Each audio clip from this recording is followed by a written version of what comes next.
Se për shembull, partitë të tjera, partia e zotit Adriatik Lapaj, apo dhe partia, apo koalicioni të ndryshe, i zotit Alibea i kanë vendosur emra të tjerë në lista, sepse kishin frikën se nuk i lëshonin vendet pastaj.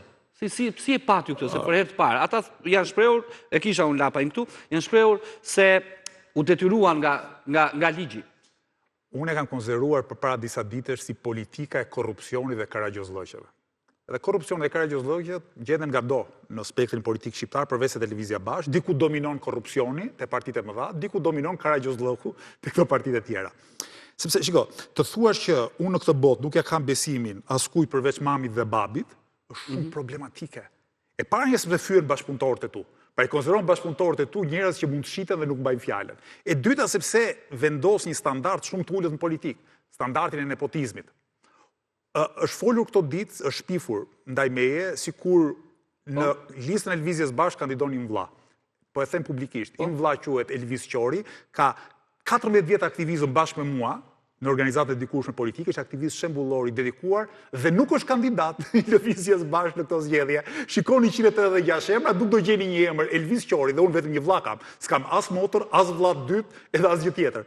Kështu që këto koalicioni apo parti Karagjozës, pasi e bëjnë Karagjozllëkun vet, përpiqen përmes mashtrimit të përfshin edhe ty në Karagjozllëkun e tyre. Po jo, siç u thash edhe në kryet herës, ne jemi parti në radhë të parë serioze.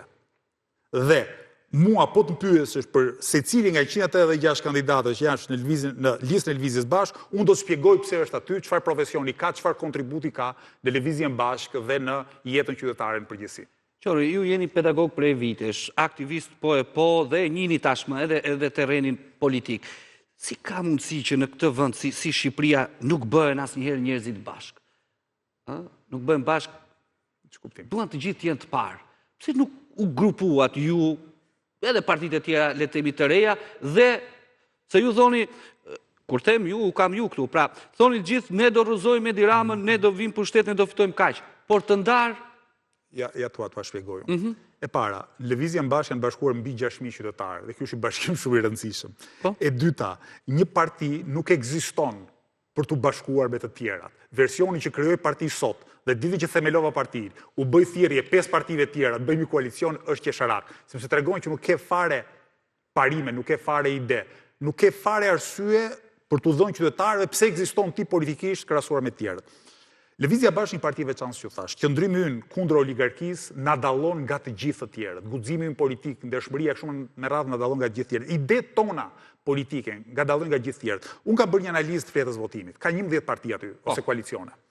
Dhe do ju referohem vetëm vetë deklarimeve të përfaqësuesve të këtyre partive apo këtyre koalicioneve. Nga këto 11 parti, ka 9 parti që vetë identifikohen si të djathta ose të qendrës djathtë. Ka një parti, Partia Socialiste, që identifikohet si parti përtej të majtës dhe djathtës, dhe ka një parti që është Lëvizja Bashkë, që identifikohet si parti të majtës demokratike. Tani, Lëvizja Bashkë, po ta shohësh nga pikpamje ideopolitike, ka arsye të ekzistojë, më kupton?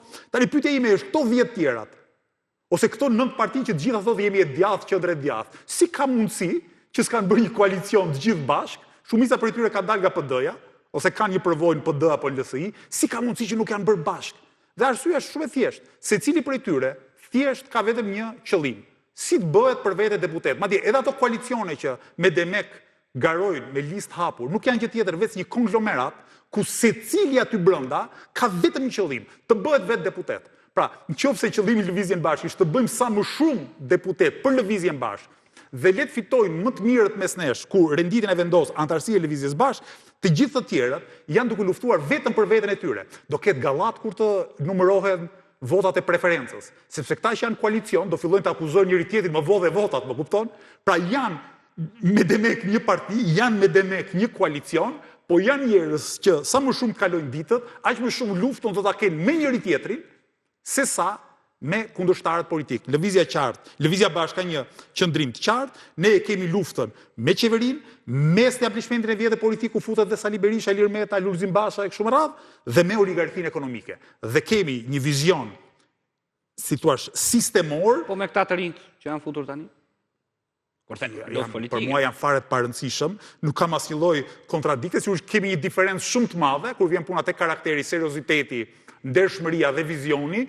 por nuk më shqetësojnë fare, mund t'jenë edhe 35 partit tjera, për mendimin tim janë fare të parëndësishme. Për ne qëllimi është që të transformojmë vendin tonë dhe do t'ja arrijmë përmes dy hapave. Hapi i parë do t'jetë një prani shumë e rëndësishme lëvizjes bashkë në Kuventin e Arsiktëm të Shqipërisë, hapi i dytë do t'jetë transformimi i marrëdhënieve politike dhe mpas shoqërore, ku lëvizja bashkë në një të ardhme lehtësisht parashikueshme do t'jetë parti qeverisëse në Shqipëri.